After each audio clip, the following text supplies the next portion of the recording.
Hi, everyone. We're going to get started in about a minute. If you have just a few housekeeping things, if you don't have a pen or pencil and some paper, go ahead and grab some. I've done this webinar quite a few times over the last several years, and typically folks do take a lot of notes. So grab some paper, something to write with, and then if possible, whenever I present to parents, typically they'll say, "Oh, I wish I had my son or daughter here so I don't have to relay all this information." And then same thing, often students will say, I wish you could share this with mom or dad or my guardian, because I don't want to have to relay it all. So if possible, if both the parent and the student can be here for the webinar, that's ideal. Of course, I understand we're all busy, so it might not be possible, but and we are recording this, so of course, if somebody can't be here live, then they can watch the recording. But I'm going to go ahead and wait another minute, because we do have some more people joining in.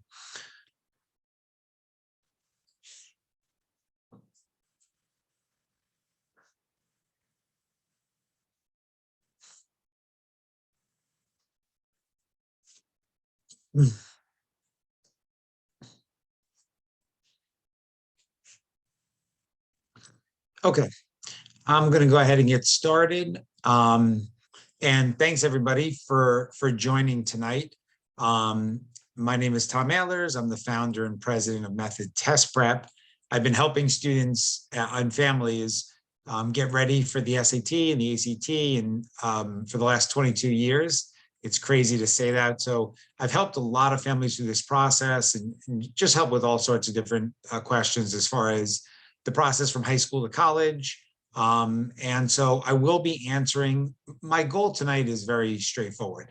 It's to answer every single question you have about the SAT, ACT, PSAT in as succinct a manner as possible. And so I'm going to be answering a lot of the questions that everyone has throughout the webinar, but we will take questions, of course, at the end. So, my goal is at the end, you say, "Oh, I'm so glad I was on the webinar. In 45 minutes, I learned everything I needed to. Would have taken me hours to gather this information on the web." Okay, so let's jump in. So I always joke, if you're going to listen to me for a few minutes here tonight, it's nice to know a little bit about me. I grew up right here on Long Island. I went to Princeton University. I did the Princeton Teacher Preparation Program, which was cool. It was like a double major. I graduated with my teaching certification, and both of my parents spent their whole careers as teachers. And they said to me, "Tom, we have a lot of students in our high school who are not doing well in the SAT, ACT. Maybe you could help them." And this was back in 1998. Don't do the math on that. I started working with students, and I saw very quickly that students were going into these tests without any tricks, any strategies, any techniques. They had no idea about the timing of the test. Often they didn't even know what they were going to be tested on, right? They didn't even know the content or the concepts. So anything that I did was helping these students. And so at the end of the hour, the student would say thank you, the teacher would say thank you, or the parent would say thank you.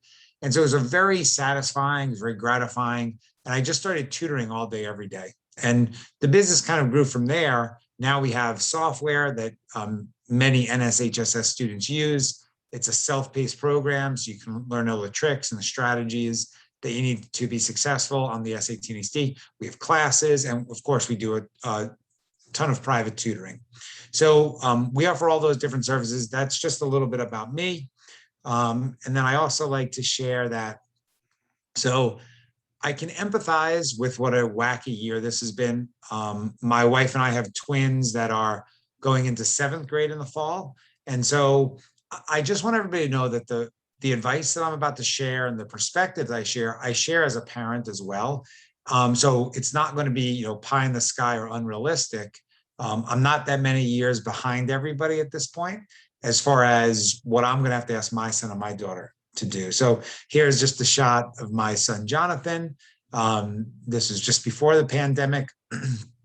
And then there's my wife. She's a speech pathologist, New York City Board of Ed, and our daughter, Julia. So I can relate to what everybody's gone through over these last couple of years, and it's been stressful in every way, but this whole college admissions process and SAT, ACT, there's just a lot of misinformation out there. So my goal is to clear a lot of that up. And then just one last anecdote. Like many people in my organization, I sit and I take the SAT and ACT regularly to stay as up to date on what students are facing. So I took the test, I wrote an article about it. Our local newspaper, Newsday, the Long Island newspaper, wrote an article, and they titled it "Old Guy Takes the SAT." So that's my internet claim to fame. I'm the old guy. And people say, well, Tom, what did you learn from that? And what I learned from the experience was just how it was a reminder of just how nerve wracking and how anxiety producing the experience is. I remember being nervous when I was taking the test, nervous when I was getting my scores back. And people say to me, well, Tom, what advice do you give students, or how can you use what you learned from that experience? And the advice, of course, and I know it's sort of common sense, but it's just a little bit of practice and a little bit of repetition goes a long way. And so I wasn't as nervous when I took the test simply because I knew exactly what I was going to be tested on. I knew what types of questions they were going to ask. I knew what content. So every single student can lower their anxiety level by being even just a little bit more prepared. And of course, my goal tonight is you're going to be a lot more prepared and therefore a lot less anxious about the test. Okay, so if you only remember one thing from this presentation, please make it this. These tests are so predictable, okay? They are literally the most predictable tests in the world. They test you on the same information over and over and over again. Because they're predictable, it makes sense to prepare. So for so many years, people thought of the SAT and ACT as IQ tests, that preparation didn't really matter that much. And it's just simply not the case. That was proven wrong a long time ago. These are tests that you can prepare for and you can do well on. You can be successful. So again, if you only remember one thing from tonight, these are not IQ tests. These are tests you can prepare for. So I want to just make sure that we're all clear on our goal here tonight. Our goal is we're going to use higher SAT and ACT scores. Number one, to get accepted to more places, to have more options after college, right? Nobody wants to apply to 10 schools and only get accepted to 1 or 2. Okay, so the goal is you're going to have more options after college, or after high school, excuse me, and to earn more in academic merit aid. So it's interesting, whenever when I do this presentation, or when I did the presentation in person for all those years, hopefully I'll be doing these presentations in person again soon, I would say, raise your hand if you know that if you score higher on the SAT or ACT, you will get accepted to more colleges. And just about every hand went up. Okay, people knew that, no surprise. But then I would say, raise your hand if you know that if you score higher on the SAT or ACT, you will get a larger academic merit aid, a larger academic scholarship package. And only about 40% of the hands in the room went up. And that always surprised me because I thought it was common knowledge. Colleges put together financial aid and academic merit aid packages. And one of the criteria that they use is SAT or ACT scores. So just scoring 50 points higher could mean another $4,000 in academic merit aid. So this is our goal tonight. I'm very confident, I'm very passionate that every single student on this webinar can score higher on the SAT or ACT. And so I'm very confident that we can use scores and we can achieve these two goals. So if a student gets just one more question correct on the SAT, how many points does his or her score often go up? And maybe if you only remember 2 things from what I say tonight, maybe make this the second thing. The answer is 10 points. If you get just one more question correct, that's 10 more points on your score. So the way that I explain it to students is if you get 5 more grammar questions, 5 more math questions, and 5 more reading questions, that's a 150-point improvement on your SAT score. That's a massive improvement, right? That's a significant score improvement. And again, I'm passionate that every student can do that. Every student can learn 5 grammar rules, 5 math concepts, and 5 reading strategies that will allow them to get those extra 15 questions correct. I found that when I started sharing this fact with students, it changed their attitude. They became more confident. They became more motivated. They became more optimistic that preparation really could make a difference. And by the way, the news on the ACT is just as good.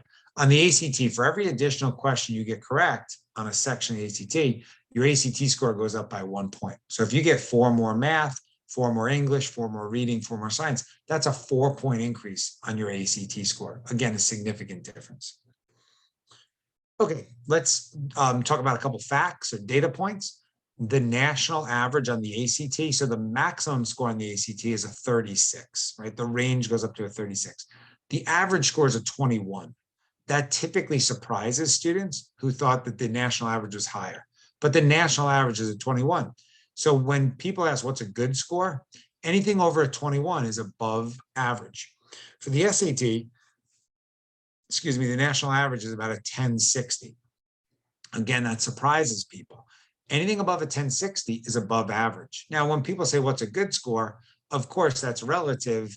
And so the best advice is to look up the schools you're interested in. You can Google any college, average SAT scores at that college, it'll come right up. And your goal is to get at least that or higher, obviously, to put yourself in a good position. So, so there's just some data points. Of course, max score in the SAT is a 1600, 1060 is the national average. Okay, so this is such a common question. Tom, what would you do if you had a student going into 12th grade or if you were a rising 12th grader? So my advice is very straightforward. If I was going into 12th grade in the fall, or if I had a son or daughter who's going into 12th grade, I would be preparing for the July ACT, and I'd be preparing for the August SAT, especially if I hadn't taken the test before. And I don't want anybody to think that they're behind the 8 ball. There's plenty of time to get the score that you want and you need and that you deserve. But the sooner that you get started and prepare for a test and at least get a baseline, then the better. So these are the next tests coming up. You see, I wrote second ACT or SAT, not both. I wouldn't necessarily take the SAT and ACT both twice. I would take each test once. I would compare the 2 scores. And then I would take whichever test I did a little better on, I would take that test again. And of course, a lot of students end up taking one of the tests a 3rd time. And that's fine. But my goal is that you only have to take that test a 2nd time. And by the way, I'll share another fact. 70% of students score the same on the SAT and ACT, right? So a lot of people are wondering about SAT versus ACT, and I'll share some things, but a lot of times people are making a mountain out of a molehill. Most students score about the same. Now, some students will score higher on one over the other, and that's why I recommend that everybody takes each test once, but most students score about the same. And it's not surprising because there's so much overlap between what's on these 2 exams. They're testing on the same grammar rules. They're testing on the same math concepts. Reading comprehension is reading comprehension. So there's a ton of overlap. And by the way, that's good news because it means if you're preparing for one exam, you're really preparing for both, right? So you're killing 2 birds with 1 stone. I don't want people to think that you have to do a whole course of study for the SAT and then a whole course of study for the ACT, like you're starting from scratch. Thankfully, that's not true. What you learn when you're preparing for the SAT is going to help you on the ACT and vice versa. Okay, so the next slide, and I'm sure there are already questions about this, and there may be some others after, but I've heard that many schools are test optional. Can you clarify? So just to make sure everybody has sort of the lingo or the jargon down pat, test optional means you don't have to submit scores to apply for admissions. But if you do submit scores, then we'll take that into consideration as part of your whole application. That's test optional. Most schools are test optional. Then there's test blind, which means we will not look at test scores as a factor in admissions decisions. There aren't many schools that are test blind, but there are some. But that's a big distinction, right? Because if they're test optional, what they're saying is provide us with as much information as possible. If you want to provide test scores, if those test scores are high, if they're strong, that's another thing that we're going to take into consideration. Now, of course, some colleges are saying that we are not going to penalize students who don't submit test scores. And people say, Tom, do you really think they're being honest there? I think it's case by case. And that's, I mean, that's literally what it is. Every college can have their own system, right, for who they decide to accept and who they just, who they don't accept. But the point is that for schools that are test optional, they will take scores into consideration. The other thing to keep in mind, I kind of touched on already, is there are some schools that have said, hey, listen, we're not going to really use tests, or you won't be at a disadvantage if you don't submit test scores. But if you want to be eligible for certain types of scholarships or certain types of academic merit aid, then one of the criteria that we use for those things are SAT and ACT scores, right? In other cases, a college will say, you don't have to submit test scores to apply for general admissions, but if you want to apply for admission to the honors college or to the business school or to the nursing school or what have you, then you have to submit test scores. So the point is, sometimes we all, it's true for all of us. You see the headline in a newspaper or magazine, whatever, but then there's kind of a more to the story. And the more to the story here is, if you want to apply to a range of competitive colleges, it's going to be to your best interest, to your advantage, to take the SAT or ACT and to score as high as possible. And for one reason or another, that those higher scores are going to make a difference. Okay, so I hope I cleared up some of the questions. I'm sure there'll be others and we can get into the weeds, but I do want to continue because I have a bunch more to share before we get to the questions. So one thing I just like to do is always share upcoming ACT dates. So there's an ACT in July, there's an ACT in September, there's one in October. I put in-school tests because many high schools are now giving the ACT during the school day, on a regular school day, just for students in that school, for obvious health and safety reasons. So that's something to reach out to the school and see if they will be giving an ACT at the school on a particular day. And that just gives you another option, which the good thing is you have many options for taking these exams. At the height of the pandemic, many tests were being canceled, right, all over the country.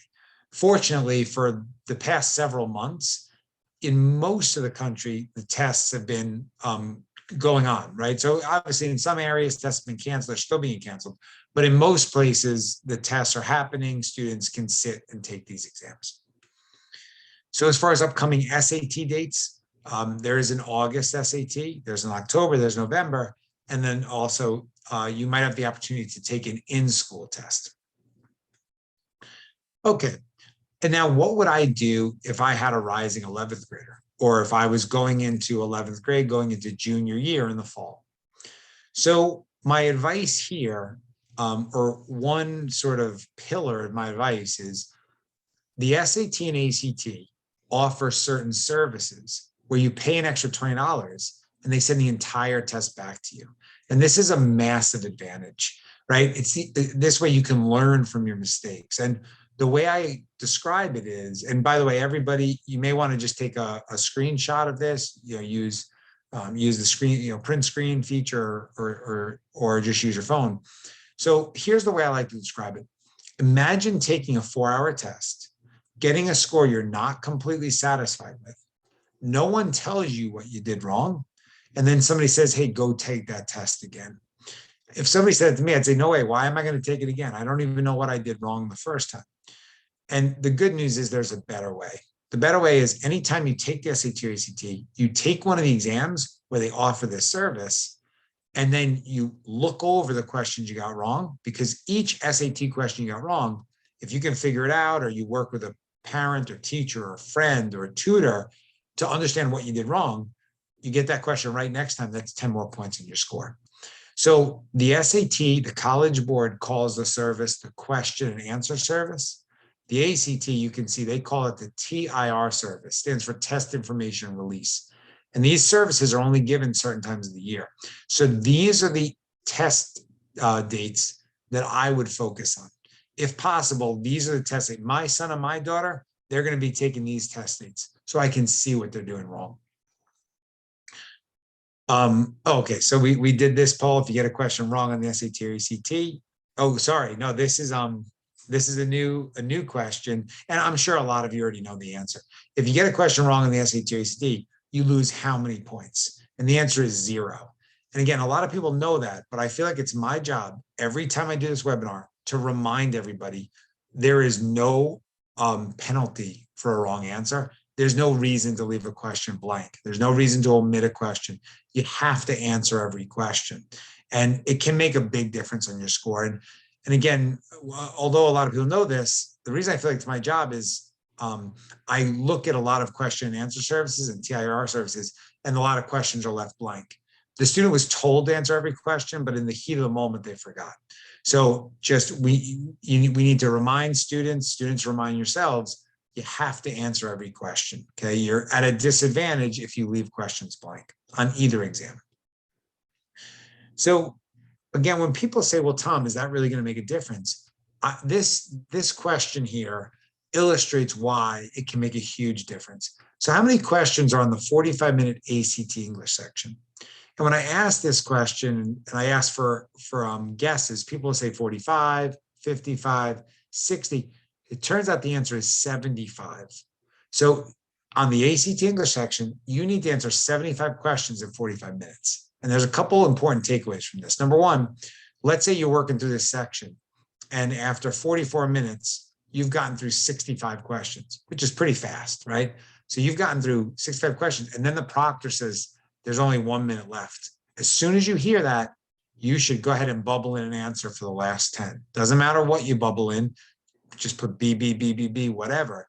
But because once the proctor says pencils down, you're not allowed to go back to that section, right? So again, be aware of how much time is left, and before the proctor says pencils down, or that section's over, bubble in an answer. The second reason I like to go over this slide is people say, well, how am I supposed to do 75 questions in 45 minutes? The answer is it's difficult, but it's not impossible. And the reason it's not impossible is they are literally testing on the same grammar rules over and over and over again. So if you study these rules, if you memorize these rules, it doesn't take long to get through a lot of the questions. A lot of the questions you can answer in 5 or 10 seconds. You read the question, you're like, oh, that's subject-verb agreement. You look through the choices, you answer it, you move on. Very quick. So again, it's a good example of how a little bit of preparation. In our program, in our classes, we teach students the 11 grammar rules that come up on every single SAT and ACT. They're very easy to understand. It's just that if you haven't reviewed that rule in a while, then either that question is going to take you too long, or you may even get that question wrong because you're not sure what you're looking for.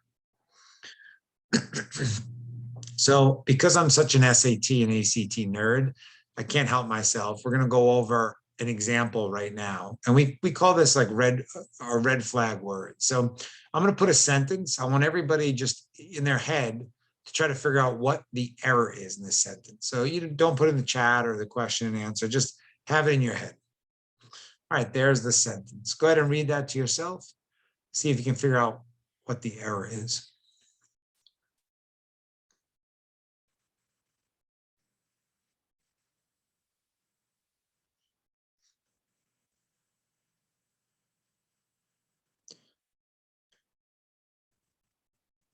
Okay, so if you're not sure, go ahead and have a guess before I reveal the answer. It's more fun when you have an answer. So the error in this sentence is the congressional panel issued their findings. No, it would be the congressional panel issued its findings. And this is called subject pronoun agreement. The subject is congressional panel. That's a singular subject. So the pronoun has to be singular. It's is singular, right? And people say, well, hold on a second. A panel is typically comprised of a group of people. And of course, that's true. A panel is usually a group of people, but it's not panels. It's just one panel, right? That's a singular word, okay? A singular subject. So it needs a singular pronoun. It's. There is a plural pronoun. So when you hear that the SAT and ACT are full of quote unquote trick questions, this would be considered a trick question. They use this type of question on every single SAT and ACT, and they fool students every single time. But you can see that this is something that's easy to understand. again, you just need to be reminded of it. You need to understand that this is the kind of thing you're being tested on. Okay. And by the way, this subject pronoun agreement often comes up multiple times. So you might get 2 or 3 or even 4 for the price of 1, right? Just learning one additional thing, you may get 2, 3, 4 more questions correct. So what are some differences between the SAT and the ACT? So first of all, on the ACT, you get less time per question. So on the SAT, you need to move quickly. On the ACT, you need to move even more quickly. So for students who are naturally fast workers, they may feel okay on the ACT. Now, the questions are more straightforward on the ACT. So it kind of makes sense, right? The questions are more straightforward, so you get less time per question. But if you haven't done a full-length practice ACT before you take an official exam, you really should, partly to get used to the timing aspect. You don't have time to second guess on either test, but especially not on the ACT. You can't double check. You have to go with your first instinct and move on. Another big difference between the SAT and ACT, on the SAT, 50% of your score comes down to your 2 math sections, right? There are 2 math sections and 2 what they call reading and writing, but it's really reading and grammar. So 50% of the SAT comes down to math. On the ACT, only 25% of the ACT comes down to math, right? Because you have English section, math section, reading, and science.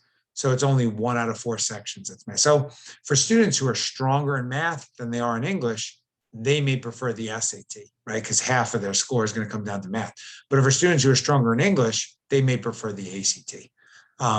So that's another big difference between the 2 tests. Okay, so we just went over this. On which test do you have more time per question? On the SAT, you get more time per question, which, like I said, is as it should be, because the questions can be more involved on average. So yeah, so how many sections on the SAT, the ACT, and putting aside the optional essay? So many of you have probably heard the College Board has done away with the essay section. They've also done away with the subject tests. The ACT still has an optional essay section. I wouldn't recommend bothering with it. I would not take it. So let's put aside, there's no more essay. And by the way, it was really smart of the College Board to make that change, because for years we had been advising students don't bother with the essay anyway. Most schools weren't requiring it. Most schools didn't even care. So to me, it was just a waste of time. So I'm glad that it's gone. We don't have to worry about it anymore. But anyway, putting that aside, how many sections? I kind of said already, there are 4 sections on each test. So for the SAT, 2 math, 1 reading, 1 grammar. For the ACT, 1 English, which is basically grammar, 1 math, 1 reading, and then 1 section called science, which I'll talk about in a second. So here we are. The ACT science section, test students on science knowledge. That's false. The ACT science section is really a reading comprehension section. They give you charts, graphs, table, a diagram, experiment, or a couple paragraphs. You have to pull information out of what they're giving you. So it's not that you have to memorize a tremendous amount of science, science information or content. You have to simply take a look at what they're giving you and pull information off of what they're giving you. So in reality, it's another reading section. And that's why, in my opinion, the ACT is so closely linked to your English skills, right? Because you have the ACT English section, which is essentially memorizing those grammar rules that I mentioned earlier. You have ACT reading section where all the answers are in the passages. You just have to learn to move quick, go back to the passage, find the answer, and then move on to the next question. And then you have the science section where, again, you're just pulling information out of what they give you. So if you're strong in English, I want you to go into the ACT with a chip on your shoulder. I want you to go in expecting to do very, very well. Yeah, so how many times should I take the SAT and ACT? So the ideal number of times would be 3, meaning 1 SAT, 1 ACT, and then take one of the tests a second time. How many times can you take these exams? The answer is there's no limit to how many times you can take the exam. So the reason I share that is I never want students to feel like, oh my goodness, this is my last chance. You can always take the test again. It's not a good feeling to feel like, oh, it's my last chance, right? So I don't ever want students to have that pressure. Now, of course, I don't want you to have to take it 5 or 6 times, but I want you to know that if need be, you can take the test again. So can you mix and match your best scores? The answer is yes. That's called super scoring. So that means if you take and this is another reason to take one of the tests multiple times. If you take the SAT twice, you can mix and match your best math score with your best reading and writing score, right? So if you scored on the first test a 700 in math, but only a 600 in reading, but then on the second test, you only got a 650 in math, but you also got a 650 in reading and writing, you can mix and match that 700 from your first math score, the 700, with your second reading score, the 650. And in that case, you'd have a 1350. The same goes for the ACT. They announced a while back that they're going to super score it for you. And then with COVID, there was a delay, but at this point now, they are super scoring it. You can also super score it. So yes, you can mix and match your best scores. Of course, you can't mix and match between the SAT and ACT, right? It's if you take one of the tests multiple times. And this is what the score report for the ACT looks like. So that first big circle there, that's your composite, that's your average score, that's your main score. And then the next four circles, that's how you scored on each part. And then the last circle there, the writing, that's not part of your main score. The writing, the essay, optional essay, is a separate score that you really don't have to worry about. I wouldn't bother taking. Okay, so people say to me, all right, Tom, you've shared a bunch of information. How much time should I put in each week to prepare for the test? And my answer is 2.5 hours per week. And I say 2.5 hours per week because I want to be reasonable. I want to be realistic. If I said, hey, you got to put in 8 hours a week, a lot of students would say, well, that's absurd. I can't put in 8 hours, especially not, in the middle of a school year when I've got a ton of homework. I'm taking a bunch of advanced classes. The reality is that if you put in 2.5 hours a week in the 8 to 10 weeks leading up to an exam, you can make a massive difference on that score, on that test. So one of my goals is to help every student be as efficient as possible. We're all busy. We've all got a lot going on. So you want to use your time in the wisest way possible. And I'll share one in the second, 1 or 2 things you can do. But I do want everybody to appreciate, especially all the students, appreciate that I'm being reasonable. I'm not asking for 8 hours a week, but if you put in 2.5 hours a week of focused time, if you only put in an hour a week, you're not going to score as high as you possibly could, right? You've got to put in the time, put in the work. Okay, and before I answer this slide, I just want to share which tests I would take if I was going into my junior year in the fall. And again, my son and my daughter, when they're juniors, they're going to take the PSAT in October. And people say, hey, wait a second, but I already took the PSAT as a 10th grader. It's okay if you took the PSAT as a 10th grader. I took the PSAT as a 10th grader, but the PSAT as a 10th grader is just to see how you do, just to get familiar with the questions. It doesn't matter at all. So whether you took it as a 10th grader or not, the PSAT was designed for fall of junior year. That's when you can qualify for the National Merit Scholarship. You can only qualify in 11th grade. And, but more importantly, it's a perfect stepping stone. I wouldn't bother taking the SAT or ACT in 10th grade. So PSAT in October of 11th grade. Then I would take the ACT in December of my junior year. And again, I would take the ACT in December, not because it's ultimately going to be my best score. I would take the ACT in December so I could see what I'm doing wrong, learn from those mistakes, and then score much higher on my second and hopefully final ACT. So my son and my daughter are going to be taking the December ACT, and that's exactly what I'm going to tell them, is you're just going in and there's no pressure on you because it's likely not going to be your best score. You're going in to see where you stand, to see where you need to improve. And then I would take the SAT in March of my junior year. And people, again, for the question and answer service, so I can see what I'm doing wrong. And people say, well, Tom, that seems like really late. A student could take the November or December SAT, but it's frustrating to me that you'll never get to see what you did wrong, right? So you take the December or November or December SAT, and to me, it's a wasted opportunity because you can't learn from your mistakes. And by the way, on the PSAT in October, they automatically make that service available. So any student who takes the PSAT is going to get to see what they did wrong.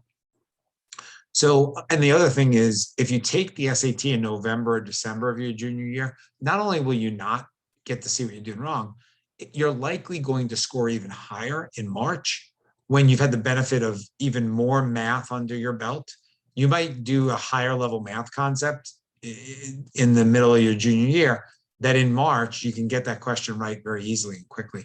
Also, you're going to be improving your reading skills. You're going to be improving your vocabulary, your grammar. So you're likely going to score even higher in the spring of your junior year. Okay, so people say to me, all right, Tom, you've been through a lot of information. What's a smart next step? How can I increase my SAT score 150 points and my ACT score 3 points? So we offer many classes throughout the year. We call them our advantage classes, and they have different lengths of time, but we cover every trick, every strategy, every technique. And so just to give a couple bullet points about these advantage classes. We have actually 3 tiers, but the middle tier is an 18-hour class. So all of these classes are live instruction, right? You can chat back and forth with the instructor. You can ask questions, but they're also recorded. So of course, that's a big advantage. If you miss a class, everybody's busy. If you miss a class, you can go back, you can watch the recording on demand. So I encourage everybody to be on live with the instructor, but if you can't be on live on a particular day or evening, then you still have access to the recording. And these classes include access to our web-based platform, and that's our self-paced tool. And that program costs $250. So when you enroll in one of our classes, you get our self-paced program. And that's a checklist you can follow of 15-minute exercises. It's all audio and video. So you're listening to the teacher, you're watching the video of how to go through these questions. So you get that as part of the class. And so, hold on one second. Yeah, I wanted to get to this slide because if you are considering an SAT or ACT class, and a lot of students, that is the best next step. So for anybody who's on the webinar tonight, you can save $50. You just need to use the coupon code June 29th, right? So today's date, and you can see there are no spaces, it's all lowercase. And if you put in that code, you're going to save $50 on any class you sign up for. To get to our classes, it's very simple. You just go to methodtestprep.com. See if I go back to that slide. Well, yeah, there's my email, and you can reach me via email, and there's our phone number if you have questions. But if you just go to methodtestprep.com, you'll see all, and you click on the icon classes, all of the different classes will come up. Mainly students choose a class based on schedule, right? What days, what times are most convenient for them. And regardless of which class is best for your schedule, you can use the coupon code and you can get $50 off the cost of the class. Okay, so I'm going to pause there for a second. I know we've had a lot of questions come in. Let me go through the chat here. And I know some of my colleagues from NSHSS are as well. So if there was a question that I should address, please, and thank you, Sydney, for putting that information there in the chat. Okay, yeah, so Elizabeth, as far as, can I talk about the timeline and importance of the PSAT? And I might have answered your question already, but to me, the primary reason why the PSAT is so important is that it's a perfect stepping stone for how you're going to score on the SAT. So it's a very authentic experience. It gives you exactly the types of questions you're going to be tested on, the difficulty of the questions.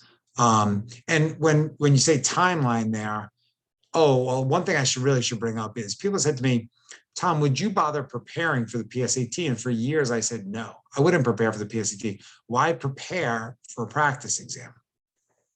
But here's what I found. Students were scoring abnormally low on the PSAT, and they were getting very frustrated. They were getting demotivated. It was really affecting their confidence. So what I noticed was if a student just put in a few hours prepping for the PSAT, they would score much higher, right? So that same student who would have scored 1,000 on the PSAT with just a few hours of preparation, now they're scoring 1,100. And that's putting them on a completely different trajectory. Because once you get that 1,100 on the PSAT, now your goal for the SAT is much higher. You feel more confident, more motivated. So yeah, good question, Elizabeth. And that some thoughts there. Yep. Yeah. And thanks for that point there. Viviana, is the PSAT also helped me get a scholarship to pay for my tuition. So good point. Yeah, good question, Kayla. How much higher or lower is it estimated that you'll make on the SAT based on your PSAT score? So that's where I like to use that rule of thumb, 150 points. It's very normal. It's very typical for a student to go up 150 points from their PSAT to their SAT. Now, some students go up a lot more than that. So I would never put a ceiling on a student. And so like some students that say, oh, Tom, I need to go up 300 points from my PSAT to my SAT. That can be entirely realistic and doable. Sometimes students score abnormally low on the PSAT. They just didn't know what to expect. And then other times, if a student, if you put in a tremendous amount of work, your score will go up a very significant amount. So I just want you to know that this is one of those things in life where the more time you put in, it really does pay off. Yeah, another good question here, Elizabeth. When do you typically take the PSAT? Typically, students take the PSAT in October. Do we offer a prep course? The answer is yes, but the good news is you should just sign up for one of our SAT classes because a PSAT course and an SAT course are the exact same because they're testing students on the same information. So if you sign up for one of our SAT courses and you take it leading up to the PSAT, you're going to score much higher on the PSAT. And then you'll also have those recordings to watch a second time as your SAT gets closer.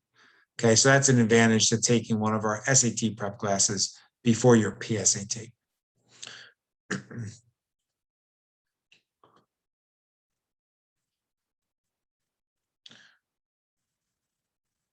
Okay, yeah, and Sydney, I will. Let me switch over to the question and answer box here. Yeah, good question. If I have a 2021 ACT test prep book, could I use that to study for the August SAT? The answer is yes. So good question. Yes, because there's so much overlap between the two tests. So yes. Yeah, good question here. Do you know what books we could buy and study for the ACT? So there's only one book you need to buy for the ACT. It's a large book with a red cover, and it says the official or the real ACT prep guide. So if you go to Amazon or Barnes and Noble and you type in the real ACT prep guide, look for the large book with a red cover. The publisher is Peterson's. It is the most popular book by far. The reason that's the best book is that has the real tests in it, right? All the other books are trying to copy that book. For the SAT, there's only one book you ever need to buy. It's the official SAT study guide. It's a blue cover, and the publisher is the College Board.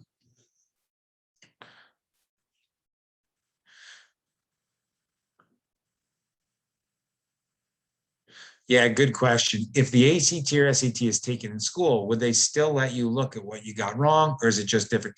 Yeah, so unfortunately, it's just different for each school. And unfortunately, a lot of times when you take the test in school, they don't allow you to see what you did wrong, which I think is ridiculous. And I actually encourage counselors and students and parents to express their frustration about that, because I really wish the College Board and ACT would change their policy and start making all of their tests available for you to learn from your mistakes. Yes, when we give mock exams, we do offer extended time for students with accommodations. So we do offer full-length timed proctored practice exams. And when a student has extended time, they get extended time on those practice exams. Yeah, good question. Is when I registered for the ACT on July 17th, I also paid for the writing. Yeah, so you paid for the additional essay section, the optional writing. I may try to see if you can get refunded for that because I'm not sure it's worth your time or your money to take that additional essay section. Um, so yeah, so the writing is a separate section that doesn't count towards your main score. Yeah, it's a good question. Why is it that we shouldn't take the optional essay? Simply because the vast majority of colleges don't require the essay section. In fact, most of them won't even look at the essay section. Yeah, are mock SATs included in the Advantage course? The answer is yes, because in our self-paced program, that's part of our Advantage class, in the self-paced program, you get access to 2 full-length SATs and 2 full-length ACTs. So you have a total of 4 full practice exams that you can take as part of the Advantage course. Yeah, good question here. Does taking the test more than twice affect your chances of getting, affect your chances into a college? The answer is no. That's a rumor, a myth that's been around for a long time that colleges look down on students who take the test too many times. It's simply not true. Look, I don't want you to have to take the test many, many times. And that's why if you reach out to us, if you give us a call or send us an email, we'll go through a plan so that hopefully you only have to take the test a couple of times. But no, you won't be penalized if you take it too many times. Yes, you can see in the PSAT what you got wrong. Yeah. Is that Emily there? Emily, tips to not stress out during the test. So there's a lot of little things you can do. First of all, having a healthy meal, dinner the night before, having a hearty breakfast, something with some good energy like oatmeal, getting a lot of sleep the night before, making sure you have all your materials, your photo ID, calculator, extra batteries. Bring snacks to the test. I brought a whole bag of granola bars. I did not eat the entire bag, but I ate a couple of them because it's impossible to think on an empty stomach. Um, bring some water with you. But then the most important thing is um, prepare, put in some time, do the work, right? Like if you spend some time, if you take one of our classes, if you do a practice test with us, if you do some private tutoring with us, you're going to decrease your stress level significantly because anything is stressful when you don't know what you're facing. When you know what you're facing, then it's not that stressful, right? Or it's less stressful, I should say. So those are some of my common tips to decrease your stress. Yes, Sydney, you can take the PSAT multiple times. A lot of students take it both 10th and 11th. Yeah, I mean, when the question is what apps would I recommend for individual study? So the only app that you need is our self-paced program. It's a checklist of every trick, strategy, and technique. You go through that checklist, you're going to learn everything that you need to know. So it's not like you need to go to 8 different apps to prepare. Yeah, how do I access the Advantage classes? My colleague at NSHSS put the link in there. You just go to methodtestprep.com and you click on the link for Advantage classes. Yeah, good question here. What can I do as a 10th grader? So what I tell 10th graders is put all of your time and energy into your academic coursework because the number one thing colleges are going to look for, they're going to look at your GPA, your high school GPA, and they're going to look at your strength of schedule. So I want students to put all their time and energy into their courses in 10th grade. I don't want you doing SAT and ACT prep. The reality is by putting a lot of work into your academic courses, you're really preparing for the SAT and ACT, right? Because the SAT and ACT, it's the math that you're going to be doing in school. It's, reading comprehension is the most important skill. And then also it's learning those grammar rules, which you're going to be doing in English class. So that's what you should be doing as a 10th grader is putting all your energy into your courses. And then the summer before junior year, that's when many high achievers start to prepare for the SAT and ACT, because they know that once junior year starts, things are going to get very busy. So the summer before junior year is a perfect time to start your test prep.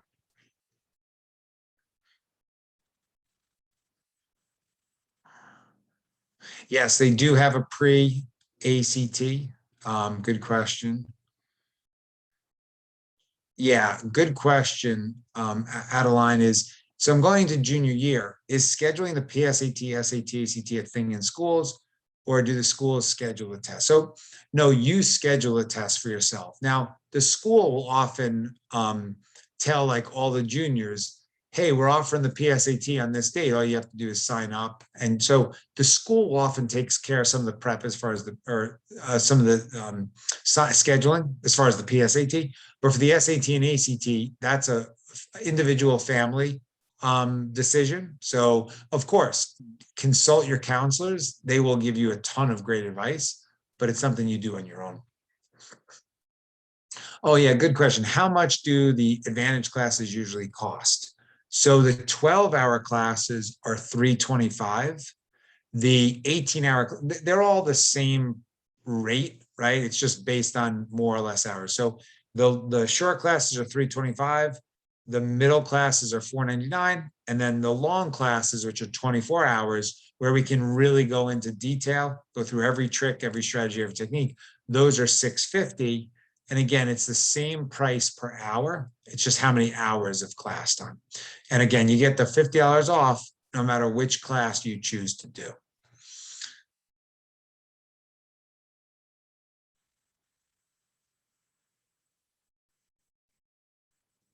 Yeah, good question. My school doesn't offer the ACT due to some reason. Should I just follow along and disregard the ACT, or take it in my own hands and take it?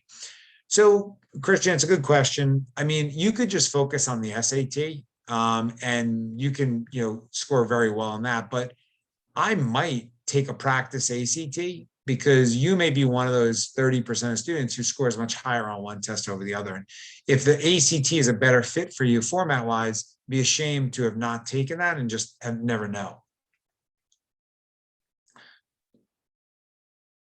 Yeah. So Crystal, how do you get the results, and how do you test for the PSAT? And I hate to keep or sort of repeat myself, but I would just go to the counselors. Go to the counselors at your school, and shoot them an email or give them a call and just ask, hey, at our school, how do we register for the PSAT? How do we get the results? Yeah, good question. Do you recommend prep classes for incoming sophomores to prepare for the PSAT? No, I don't recommend that a student takes a prep class. Excuse me, an incoming 10th grader takes a prep class for the PSAT. Just take the PSAT. Just see how you do. See how you do, get used to the questions. Don't worry about the score. That's really just a practice for when you're going to take the PSAT as a junior. Yeah, and sorry if this is a little redundant, but what would you recommend to be the best way to study for the SAT, ACT? The best way what I would recommend is take a class first, get a feel for what types of questions are giving you trouble. And then maybe do a little bit of private tutoring. We have so many students, so many families who reach out to us. They're only interested in our private tutoring. What I tell them is, yes, private tutoring is the most efficient, but it can also be the most expensive. The classes, you get such value for your money. So you take a class first, learn everything you need to learn. And then once you have a real keen sense of your strengths and some of the areas where you need more help, then you might use us for private tutoring as your test gets closer. Yeah, good question. Do you know which section on the ACT is particularly the hardest to score well on? It really just varies based on the students. So I wouldn't say one section is hardest.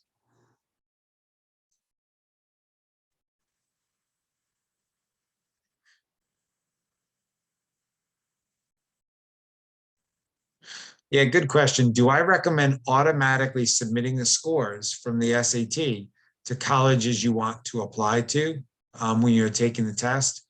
So no, I don't recommend that. I would wait to get your best scores And then I would submit. Now, of course, yeah, you do have to pay extra for that, but I would wait, get my best scores, and then I would submit those, to the colleges. Yeah, there's no one section of the ACT that you should focus more on. I would put the same amount of time into each of the 4 sections because you are just as likely to increase your score on all 4 of the sections. Yeah, Natalia, good question. I'm going into 10th grade this year. When do I think is the right time to start preparing for the SAT and ACT? Summer before junior year. Yeah, and Ken, good question. What if you don't know what college you want to attend? And this is a great question. Guys, I did not know which college I wanted to attend. I think it's a shame when students get their heart set on one school, because the reality is there are a ton of great schools out there. So I wouldn't get your heart set on one school. I would apply to more schools rather than less. I know it's expensive, each college, the application fee, but I applied to a bunch of schools, and I knew if I just got into 1 or 2 of them, I was going to have a great experience. So I just wanted to have more choices, more options, and that's what I recommend to you all. Yeah, that's right. Is the June 29th code used to save $50 off of one of our courses? Yes. Yep. The $50 off are for any of our courses.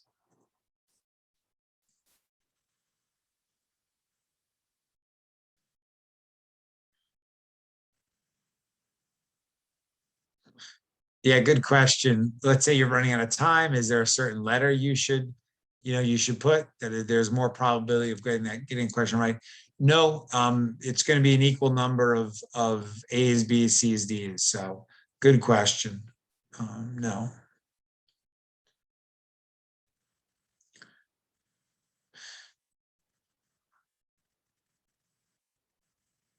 Oh yeah, good question. How can I obtain the ACT TIR and SAT question answer? So when you go to register for the SAT and the ACT, as you're going through the registration process, they make it fairly prominent.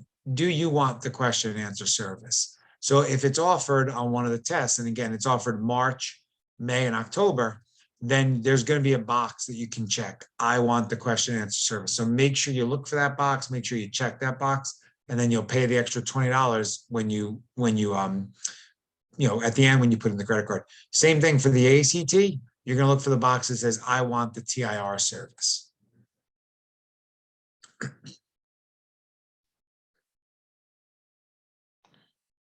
Yeah, so the college is, what if the college you go to asks for the SAT, SA part? They're not going to ask for the essay, so don't worry about that.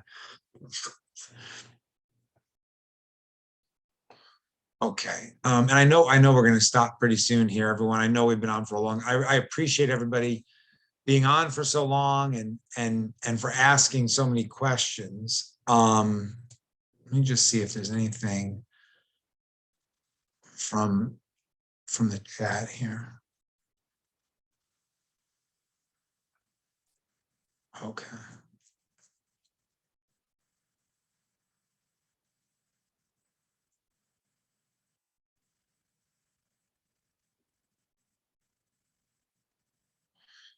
Yeah, and just to make sure I'm being clear here, this is a good question. As a rising junior, should I sign up to take the SAT and ACT as soon as possible in the fall and study the summer, or wait until spring?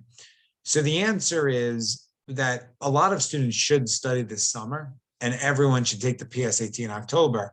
Now, some students, it might make sense to take the SAT or ACT in the fall because maybe you're going to be incredibly busy in the spring. Maybe you play a sport in the spring, or you're going to be in a production.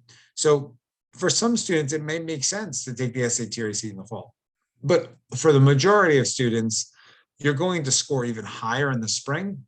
So I would do some preparation this summer. I would take the October PSAT and go in expecting to do very well.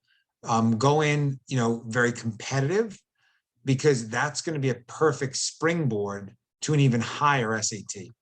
Then I would do a little prep leading up to the December ACT. I'd take that.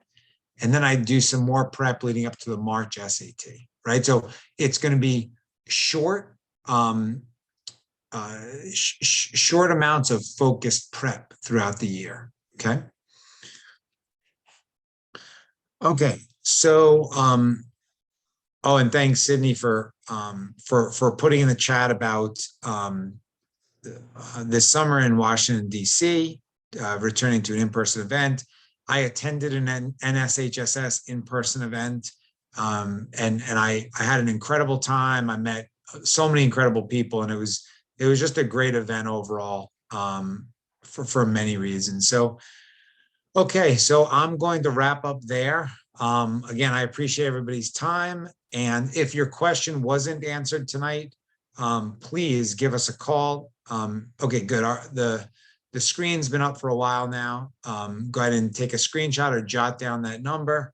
And you can just give us a call tomorrow and just say, hey, listen, I was on the webinar last night. Tom was presenting.